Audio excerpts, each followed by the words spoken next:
রেসিপিটি করার জন্য সবার আগে লাগবে মাটন, তার সাথে লাগছে অল্প পেঁয়াজ, তার সাথে লাগবে হলুদ, নুন, কালো জিরে, লঙ্কার গুঁড়ো। ওর সঙ্গে নিয়ে নেবো বেসন একটু অল্প করে, আপনাদের যতটা প্রয়োজন ততটাই নেবেন। মটনটাকে একটু ডুবো ডুবো করে নেবো।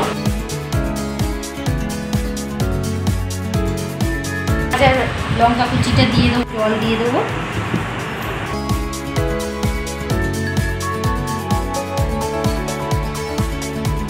টাইট হয়ে গেছে, আপনারা এরকম টাইট করে নেবেন। এবার ভাজার জন্য রেডি। এবার নিয়ে চলে যাব রান্না। তেল গরম হয়ে গেছে, এবার ছাড়বো।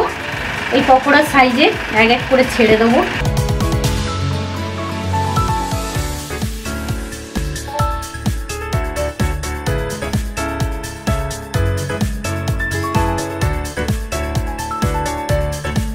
এবার পকোড়াগুলো উল্টে পাল্টে ভাজতে হবে, একটা একটা করে উল্টোতে হবে।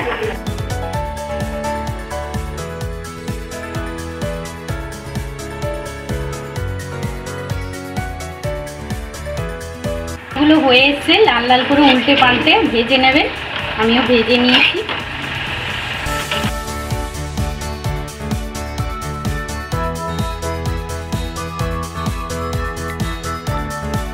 পকোড়াগুলো ভাজা হয়ে গেছে, এরকম কালার করে নেবেন। গরম গরম খেতে পারবেন। এবার সার্ভ করার মতন হয়ে যাবে।